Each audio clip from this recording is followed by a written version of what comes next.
What's up, YouTube? This is Top One Hoops, aka Elijah Thomas. If you know me in person, I don't know who's watching this video. If you see me on TikTok or whatever, wherever you see me from, but I'm back on YouTube. I know I took a break.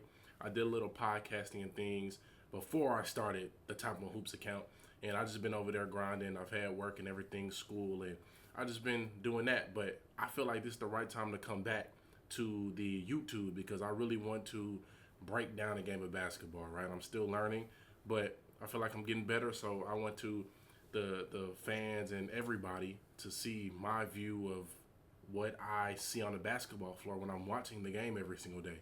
And it's what I love to do. I know I don't have the best setup. I don't have the best room. I don't have the best microphone. I don't have the best camera, but I'm going to do what I can. So we're back on YouTube, and we're going to try to stay here. We're going to try to stay here for the long lengths of the summer till the NBA season is over. Draft talks, everything like that. I'm going to try to do some podcast episode, but if you haven't been on my TikTok account, I go live on there every single day. I post every single day, so that's where I usually be at. I'll just be on here occasionally, probably 2-3 times a week, and maybe do some podcasts, get some people on here maybe, or just break down the game. That's what I'm going to be doing today. I'm going to be breakdowning the Timberwolves in Thunder series because it's a 2-0 lead for the Thunder right now, and I just want to break down what we've seen in the first two games, different coverages, different schemes, different players and their tendencies, and why the Thunder are up 2-0, and why I do think the Timberwolves still have a chance to win the series. They're going back home, and one person you can trust to come back from a 2-0 lead, I believe, is Anthony Edwards. He's 23 years old, and he's a man child. But I'm gonna break down, and I'm gonna show how I feel like Anthony Edwards is continuing to get better as the series goes. I know it's only 2 games, but I think he's figured something out, how Julius Randle needs to be better, how Chris Finch needs to tear up his game plan, throw it in the trash, and get a new game plan, learn from last year's experience with the Mavs in the conference finals. But we're going to do all that. So if you want to like and want to subscribe, I'm not asking for it. I just do this because I love basketball. I love talking about basketball. That's what I want to do for my career. So let's get right in it, man. So we're going to start with Shai Alexander and Chris Finch, right? So Shai's just proven why he's the best point guard in the world and why he's a top 3 player in the world. Only players I have in front of him is Jokic and Giannis. That is literally it. Chris Finch needs to get his game plan, tear it apart, throw it in a trash can, and do something different. Burn it on fire if you have to. Get a new piece of paper and write something else down. Because Shai is a different player from Luka Doncic. McDaniels learned from last year. They need to pick up their ball pressure. He needs to get stronger, get in the weight room so he can wear Luka down for 4 quarters. He did that. It worked. Luka Doncic was missing shots in the 4th quarter that he usually make. He was horrible in the 4th quarter. LeBron, the Timberwolves are really good at guarding stockier guards, bigger guards that don't use their handle to get by you, and their change of pace, they're just go, right? LeBron used his speed, his quickness, his athleticism just to get by you. Same thing with Jimmy Butler. They didn't see Steph Curry. I thought Steph Curry was a matchup nightmare for the Timberwolves because they don't really have a lot of good off-ball defenders. But Jimmy Butler, that's a same thing as LeBron. He'll use his strength. He'll crash the glass. He's not really a three-point threat. He's just go, go, go, right? Shai, different type of player. He's reached a different type of peak, a different type of prime, and he's entering it right now, but he's on this James Harden little type of players. I feel like Shai Alexander is in a mix of Kobe Bryant, James Harden, and Michael Jordan. And I know a lot of people are probably calling me crazy for saying that, but I really feel that way. Like, he has all them type of mixes to his game that makes him complete of a scorer. And then he has the mid-range game like Kobe, like a Kevin Durant, like a James Harden. Not James Harden, because James Harden really have a mid-range game. Michael Jordan is what I meant to say. But he has that foul baiting. Y'all know how he is, that foul baiting ways where he can hook your arm, right? He can flail into your body and make it look like you're the one initiating the contact, but he really is. But it's smart. It's just smart. And it's hard to guard him. So look at how they're guarding him right here. Jay McDaniels overplays him. Shai Alexander is just being smart. And Isaiah Hartenstein being as good of a passer as he is just makes it easier. But Shai Alexander recognized Jay McDaniels is playing him too aggressive. So he rejects the screen. And Hartenstein makes a good little pocket pass. Shai uses his body. Gobert has to respect Hartenstein because Hartenstein, we all know how much of a threat he is with these little push shots, these floaters. Shai just gets into his body and creates space. Jaden McDaniels cannot touch him or foul him, or it's going to be a foul because of how, like I said, how good Gilgeous-Alexander is at creating contact and making it look like you're fouling him.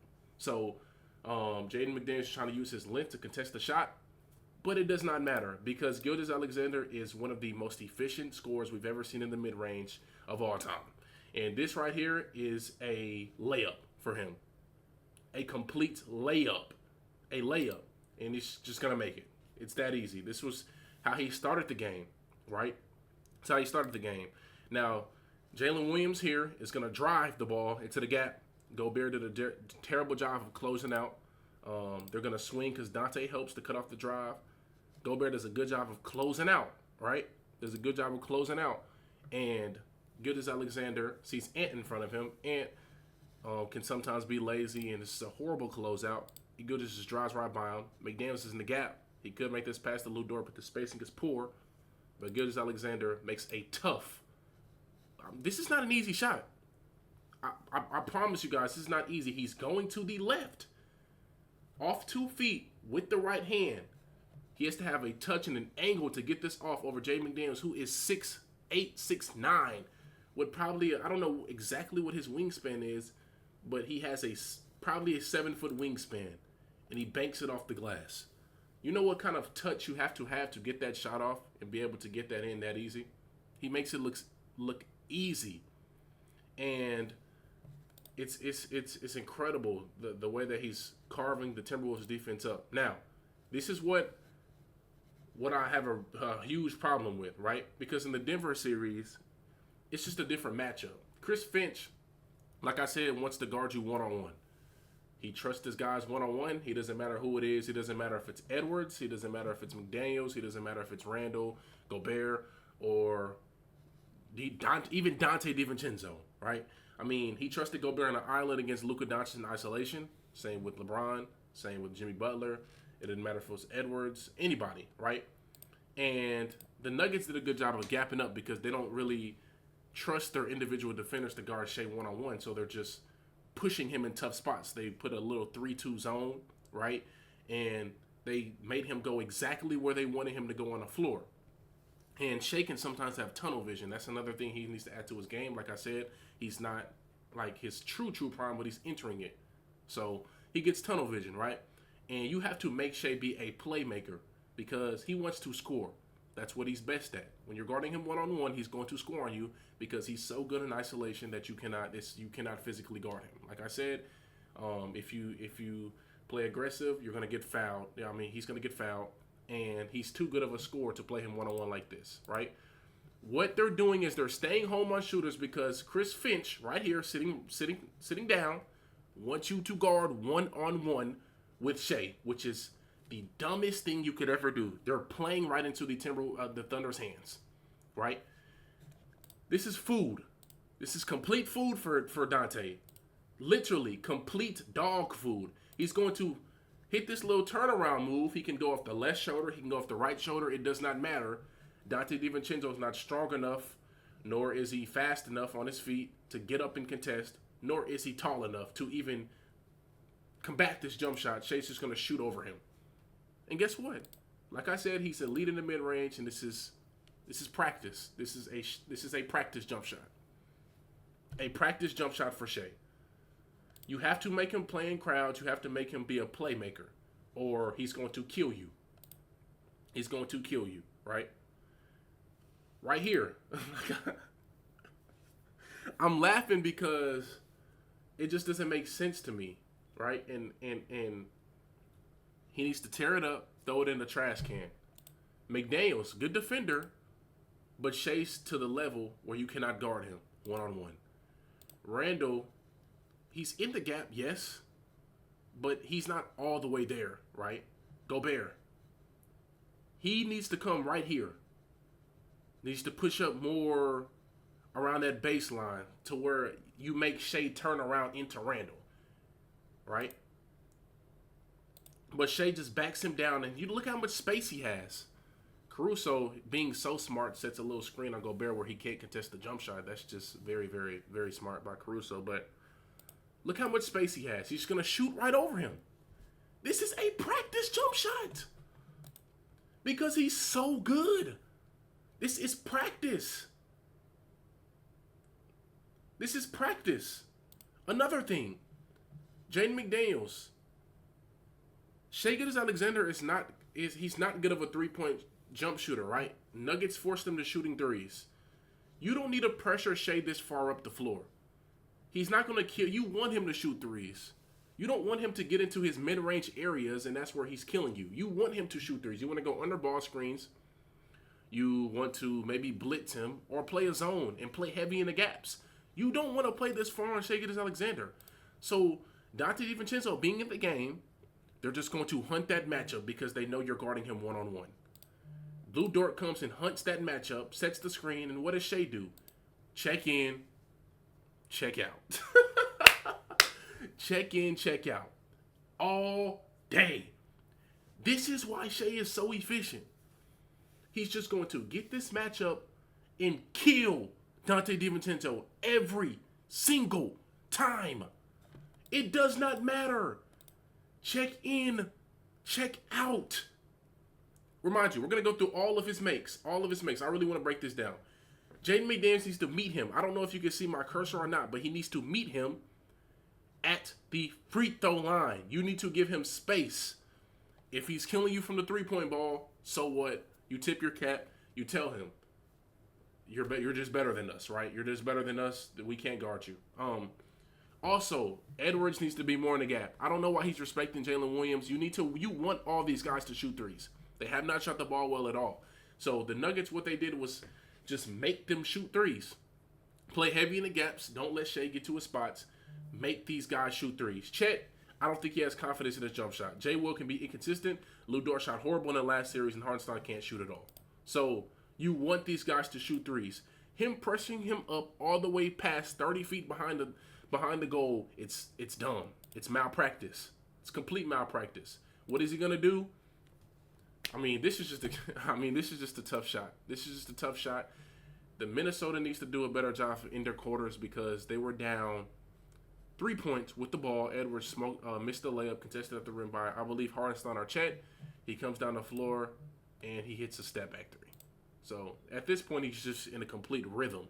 So, it's just hard to guard at this point, right? Look at all this space. I don't know why Edwards is on Holmgren, and maybe they switched this matchup, or maybe they just did a poor job of matching up in transition. But this is something you can't do. This right here is something you can't do. Viewers at home, if you're watching the game, and if you're just, I want to help you guys learn the game as well. This is what's called a drop coverage. He is not at the level. If he was at the level, what Jokic did, he would meet him here, and Hartenstein will roll off of this. Because whenever you play basketball, certain coverages gives up things, right? And guys like Luka Doncic, guys like LeBron, guys like just high IQ guys, Halliburton, they know every coverage you're coming out in, even if you switch the coverage every single play, because basketball's a chess game, right? You have to adjust to what they're adjusting with. Like, you have to continue to adjust from play to play to play to play, depending on what the defense and what the offense is giving you, right? So, Jokic in the Nuggets series would play at the level. I don't know if you can see the corner, but the level is you can meet Shai at the three-point line. So that's the huge arc. Meet him at the three-point line, and they were tagging the roller. Tagging means Mike Conley would come over, and he would meet Hartenstein over to take away the roll. What that does do is if Jay Will over in this corner, J-Dub, is spaced out to the wing, then that has the three-point shot for him would be wide open, right? Because I'm pretty sure Randall would stay with Dort, or Dort would stay and Randall would be forced to play two. But like I said, you want them to shoot threes. That's what you want them to do. You want them to shoot threes. But Jaden McDaniels is going to go over the ball screen, and Rudy Gobert is in a full drop coverage. This means he is playing he's playing down there in the paint at the free throw line. Look how much space Shai Gilgeous-Alexander has to play with. Because, right, Jaden McDaniels is going over the screen. So he's just going head up at Gobert. And look at how Shai puts look how Shai puts McDaniels into his body. He has his hands up. because they do not want to foul. If he reaches or he tries to get too aggressive in his body, Shai's going to bump, he's going to shoot, he's going to get fouled. If you reach, I teach, he's going to score. Right? He's going to score and go to the line. Shai gets it to his body, and he's so good at his change of pace that he in and out dribbles to the right. Gobert is trying to take Hartenstein when he really shouldn't. But I mean, Gobert was horrible in this game defensively, and he's so bad offensively that he was unplayable. But he just in and out dribbles to the right. Conley staying home on Dort, which he should be in the gap on Shai. He should be in the complete gap on Shai, which is around close to Gobert's foot. Make him make that pass to Dort. But he doesn't practice. There's no contest. There's no contest. Zero contest. And look at this. As soon as he rises up, there's no contest. Practice. Fool. And that's just Shai being so smart of a scorer, being so efficient, being having that change of pace, having that long wingspan. It's just practice for him. Once again,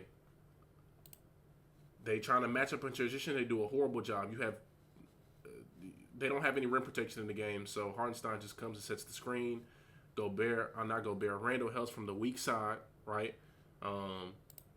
Anthony Edwards does a poor job of fighting over this ball screen. And DiVincenzo's in no man's land.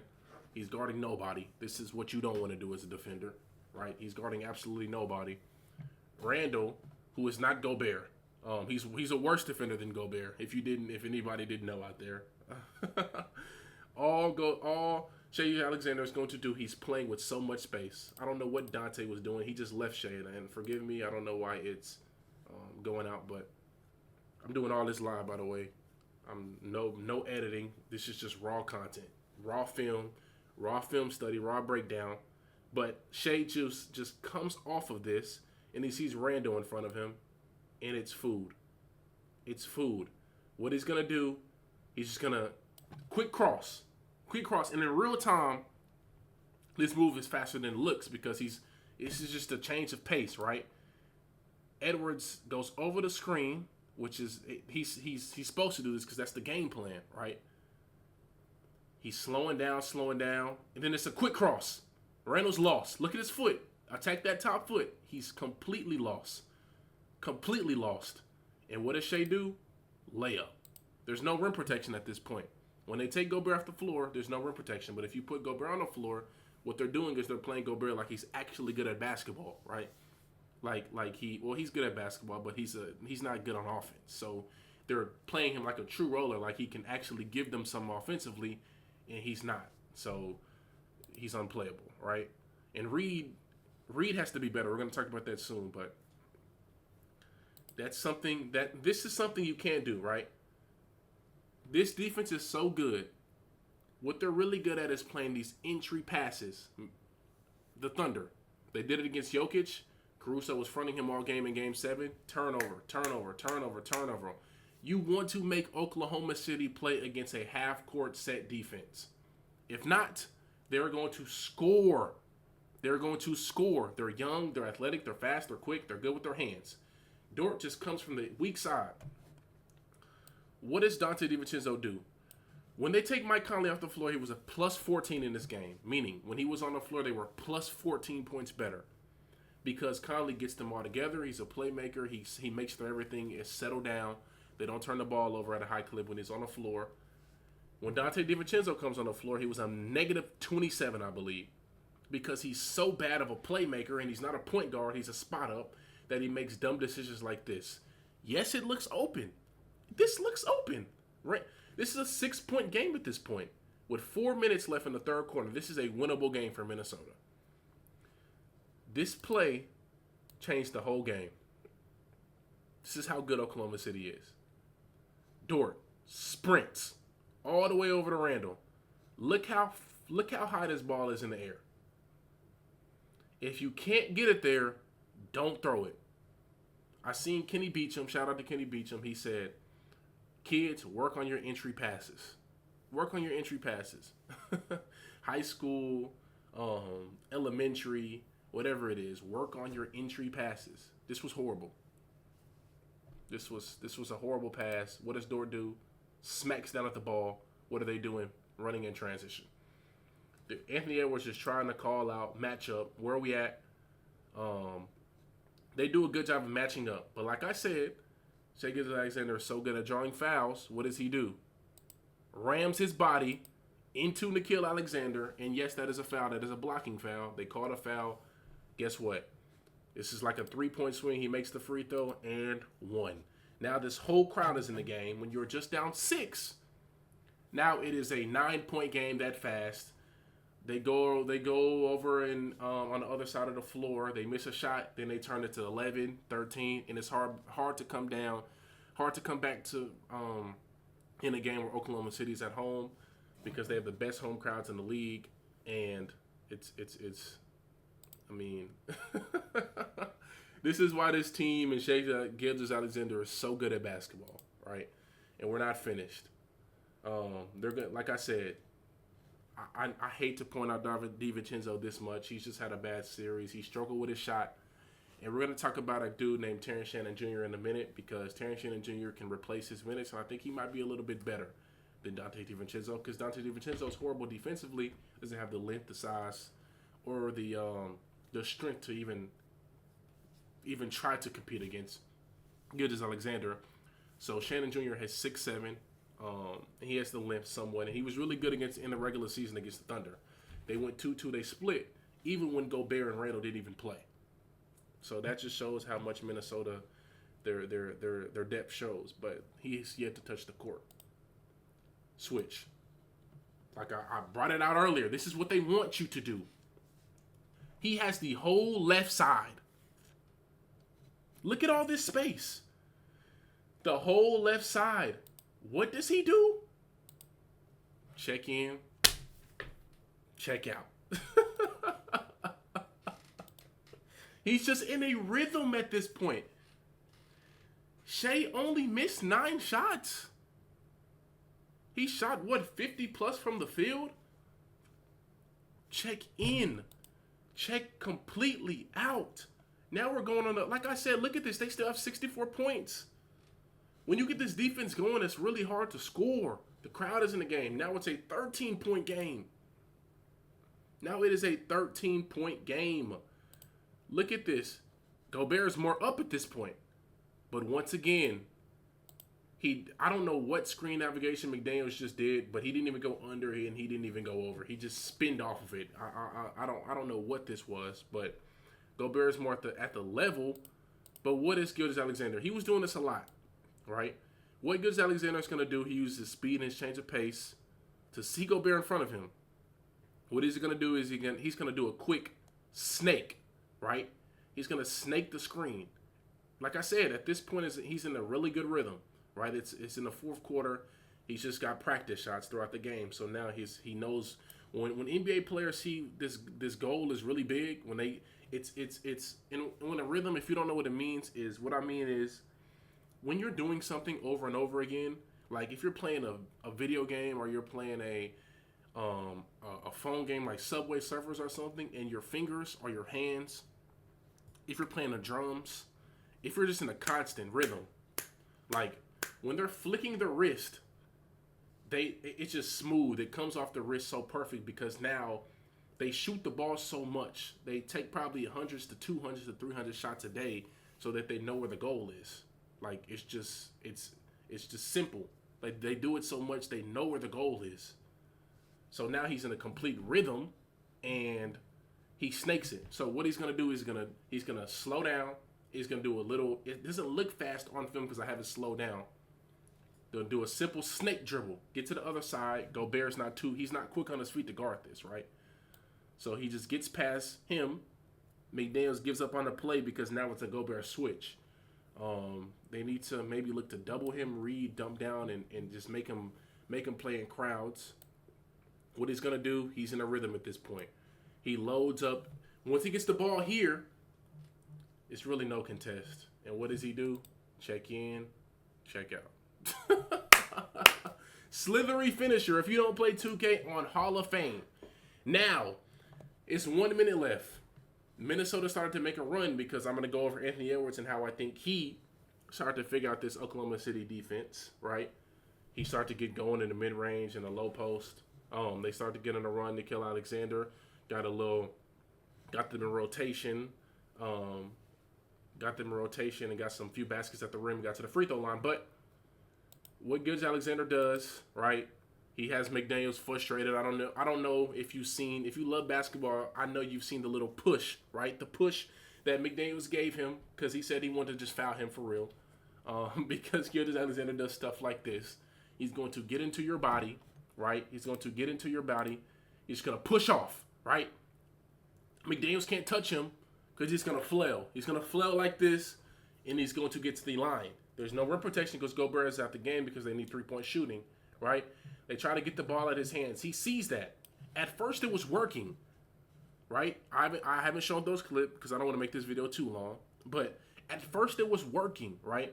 They were coming back, just chipping away. This game is, we seen the Pacers a few nights ago come back down from 14 with 2 minutes left. So this game is still winnable. It's the NBA. We're in 2025, and the three-pointer is king. So what he's going to do, like I said, McDaniel should not be here. I'm sorry, I'm getting mad because he should not be here. He should not be here. He should not be way out here on the three-point line. But he gets out here. He plays it. He knows the whole time the double is coming. He knows it. Alexander, he knows it, right? He's going to go back the other way, attacks this top foot. And I didn't learn this type of stuff till I really started watching basketball in a different light after I graduated high school. When you attack this top foot, the defender is in a complete bind. In a complete bind. So he gets downhill and uses that his off arm, his change of pace, his body, snakes in, fakes like he's going the other way, reads cooked, layup. Layup. Complete layup. And I believe this is Gilgeous Alexander's last point. He made 12 shots, 12 of the 21. He got to the free throw line a lot. I don't want to show you guys just him shooting free throws. But now we're going to go to Anthony Edwards. And if you're still in the video at this point and you're just a basketball junkie, I appreciate you for sure because, like I said, I love to do this. I just want to break down the game of basketball. So we're going to move on to Anthony Edwards and how he went 11 for 16 on two-pointers, and I feel like he's figured out this Oklahoma City defense. So now to Edwards, right? Now to Edwards. Edwards is part of the reason why I think this series isn't over. I'm probably one of the only people in the world that think that. So, yeah, Edwards is a dog. He's a leader, and he wants to win. Anthony Edwards stayed up till 3 a.m. to watch film. It was a report that came out. And when I seen that, I was like, okay, let me see how he comes out and how he comes out to play, right? And I was like, this is exactly how you need to play Oklahoma City. This is the best I've seen a guard all season play against Oklahoma City in their defense. And I think people on the media, right? I'm striving to get there, but I think people on the media are too. I don't want to make any excuses for him because when you're this good early, you're going to have people that put that type of narrative on you, especially because we've seen a LeBron, a Luka be good early. You know what I'm saying? A Kobe, a Shai be so good early. He's on that trajectory of time. He's made 2 conference finals appearances at 23 years old. Some people are trying to say, I know they compare him to Jordan. There's similarities in his game of that. I look at him as a Dwayne Wade, Jordan mix. I don't think he's Jordan-esque just yet. I think he's like KG said, a young Jordan. He's just trying to figure things out. Anthony Edwards is still learning. And if you know the game of basketball, you can tell that he's still learning. His game's not mature yet, but he's getting there. This is the first year where he's starting to progress as a playmaker. He worked on his three-point ball. He's one of the best three-point shooters in the NBA. He's putting in the work. He came into the league as a guy that is straight downhill at the goal, not really a threat from three-point land, but he's going to dunk on you. And he didn't even come in the game as a good defender, a solid defender. I hope people know that. I hope people know that. That was a question mark. Could he compete defensively? He gives up on, he still kind of gives up on plays, but he competes now. He's a good on-ball defender. Now, he added the three-point ball to his game, which makes him even more of a threat. Now, against good defenses like this, right, the best defense I've pretty much seen in my 20 years of living, I think. This is the best defense that I've seen in my 20 years of living. You're going to have to score in the mid-range. You can't play with the ball. You can't get all the way to the rim because what they're doing is they're stacking the paint. This is their base defense. They did it against the Nuggets. They did it against the Grizzlies. They're going to leave the corners and make you shoot threes and pack the paint. Especially when you have two centers, right? Hardenstein, because the big, and Chet, because the NBA is going back to double bigs. They want to help at the goal. They want to get block shots. So they're packing the paint. Edwards can't get all the way to the paint, and they're playing him at the level, and Chet's so good with his hands and contesting jumpers that it's hard for him to get three-pointers off. So you have to play off the catch. You have to play in the mid-range. And he struggled from there this year. And that's why I thought he was going to struggle in this series. But Anthony Edwards, he's an adjuster on the fly. You can tell he puts in work, man. That's why I think Anthony Edwards, when he's 26, 27, when he's Shai's age, is going to be the best player in the world. Because he wants it. And you can tell. Let's get to this film now. So Mike Conley misses this shot. Edwards, first play of the game, right? No wasted dribbles. He could have shot this. What he's going to do? Pump fake. Patient. Right there. And Edwards looked rushed in that game one. He looked very rushed, sped up. He was playing with the ball, frustrated. You can tell because he's getting fouled, right? He's frustrated that Shai's getting a different whistle and he's not getting this type of whistle. But what does he do? Right at the goal, right over the top of Hardenstein, lay. Using that size, that strength, that athleticism to just get up. Just get up, right? So, this is what I loved right here, right?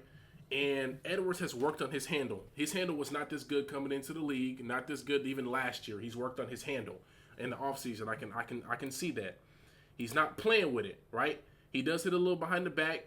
Look at this stop and start. This stop and start, he doesn't have anything. Gets off the ball to Gobert. A little dribble handoff. Gobert sets a good screen, right?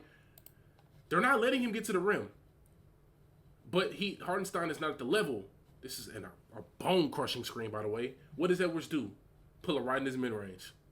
This next part he needs to add to his game consistently. It's just going to make him more efficient down the line. When he can finish at the rim, when he can shoot the three ball and get it to you in the mid-range, he's going to be unstoppable. Mid-range, jumper, right there. Bow. This is early in the game. He wasn't as aggressive. He only took 13 shots in game one. He said he's going to be more aggressive. This is exactly how you have to play. And knowing Ant, he's probably talking trash right here. Talking to Dort. Dort's smiling a little bit. But Edwards. This is why you can tell he is a film room addict, right? The reason why the Nuggets, the reason why I'm saying the Nuggets is because I feel like they need to take a page out of their book because they took him to 7 games, right? They used their size and strength because Chet, he's a length guy, right? Not a big stocky guy, right? He wants to block your shot when you go into his chest. He doesn't have a lot of strength on him, right? Case Wallace. These guys are not really strong. You have to get into their chest, get into their body. What do? These are design plays, by the way. This is why this basketball game is so beautiful because it's a chess match. It's art. Dante DiVincenzo spaced. You have him on this side just for spacing and just in case Isaiah Joe wants to help and double team. It's hard to double team at the post. It's hard to gap up out of the post, right? Everybody's good, pretty good spacing. I think Rhea needs to bump down more towards this referee. Randall needs to come out a little bit more. But what Minnesota's good at setting these, Alexander's going to come set a screen on Gilgeous-Alexander. So this is a design play for Ant to get the ball in the post and just go to work. What does he do? Bump, bump, bump, using his size and strength. And he's so good at finishing, right? So athletic. Look how high he is off the ground. Gets over Chet. Layup. Floater. Nice touch. Nice finish. Right. It looks more easier, right? It looks easier. So right here, Julius Randle using his strength and his size. Look how many people in the paint. They're giving these up. I'm telling you. That's why I also think if Minnesota just makes open threes, they can win. They can at least win 2 games in its own right. Naz Reid needs to show up. Dante needs to show up. They need to make open threes. They're giving them to them.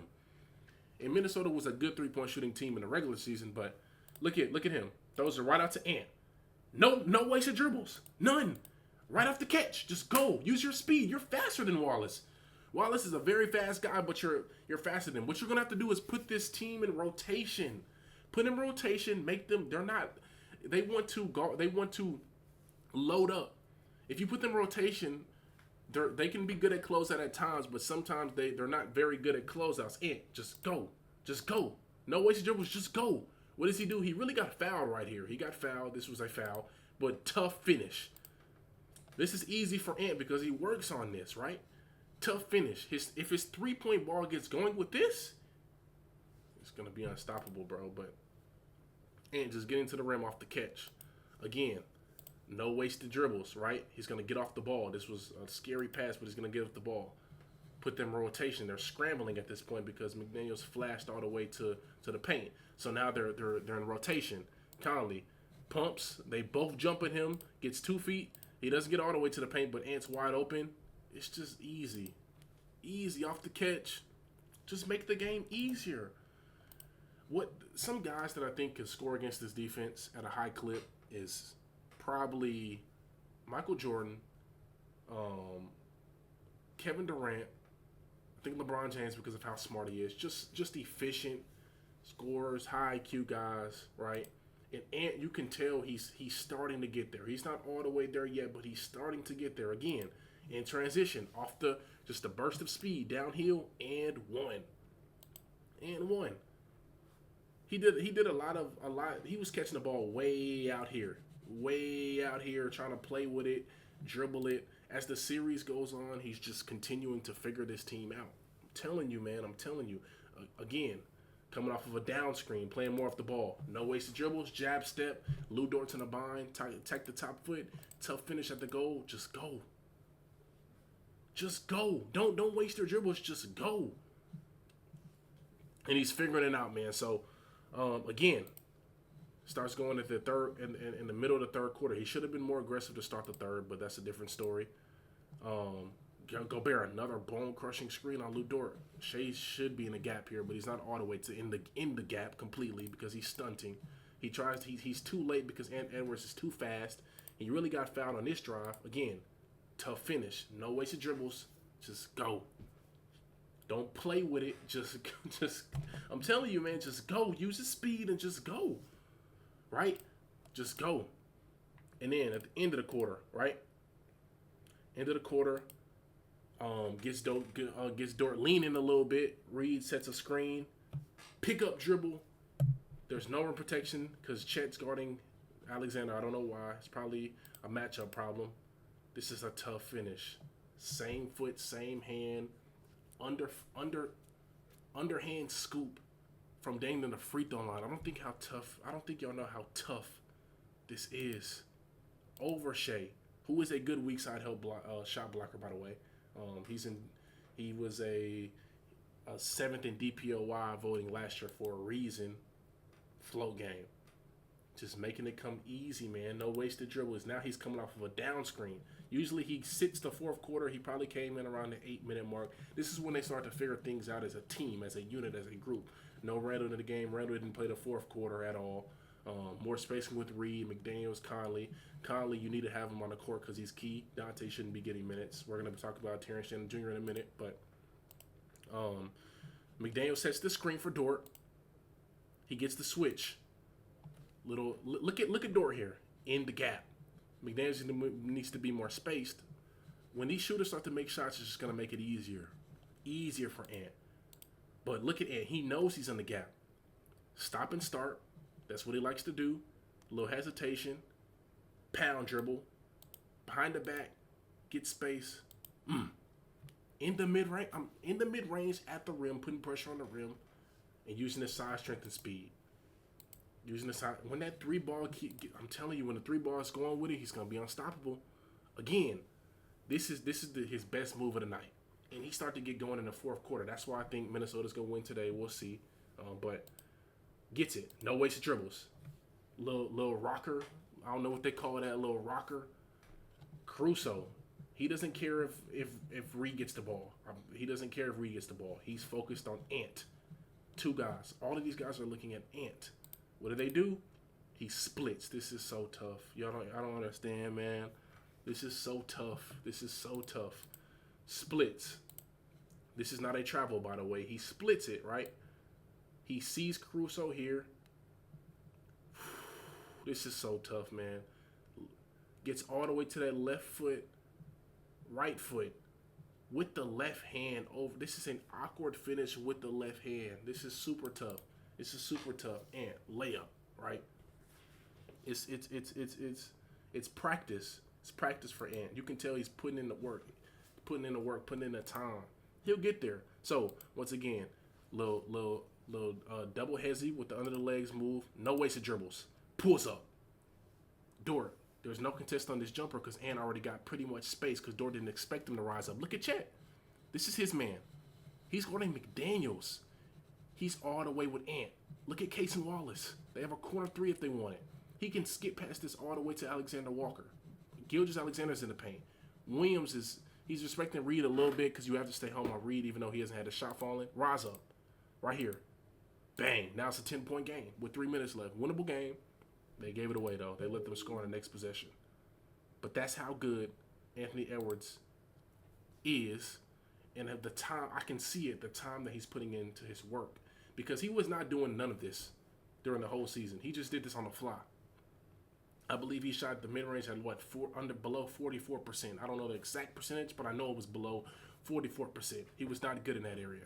He was 11 for 16 on 2-pointers tonight, putting pressure on the rim, getting in the mid-range using his size, strength, and speed. No wasted dribbles, and just attacking, putting them in rotation. So Terrence Shannon Jr., why I think he needs to take DiVincenzo's minutes is because he's a guy, 6'7", played really good against them in the regular season. So you get better defense, you lose shooting, but Dante DiVincenzo is not giving that to you anyways, right? Not giving that to you anyways, but he can put this Thunder defense in rotation, just attacking on the catch. As soon as he gets it, he doesn't waste no dribbles. He goes. You don't want to play against a half-court loaded defense. In transition, Terrence Shannon Jr. is really good at attacking in transition. So if y'all are Minnesota fans, if y'all know Terrence Shannon Jr., they drafted him with, I believe, the 27th pick, somewhere in late first round. Just go. He just goes. He can put pressure on the rim. He can put this defense rotation and just make it easier for these shooters to get more wide open shots. But Anthony Edwards, it's a monster, man. He's going to be the best player in the world one day. The best player in the world. So that's the end of this video. I don't know how long this video is going to be. If you made it to the end, congratulations. I respect it. I'm glad you liked it for sure. But let me know in the comments if you want to see more of this. Like I said, the link to my TikTok will be in the bio, Top 1 Hoops. That's more of a shorter videos where I just break it down really quick, or I go on live and I debate with people. I want to add it all together. But let's stay into the video. Shai versus Ant. Why I think Chris Finch should tear his game plan, throw it in the trash. I could have went into Dagnall and what he's been doing because, like I said, it's a chess match, right? It's the playoffs is beautiful. It's beautiful. It's so beautiful. But I'm gonna have more videos like this in the future. Maybe we'll see. But I appreciate every single last one of you. I love you guys. God bless you guys. You have a great day, man.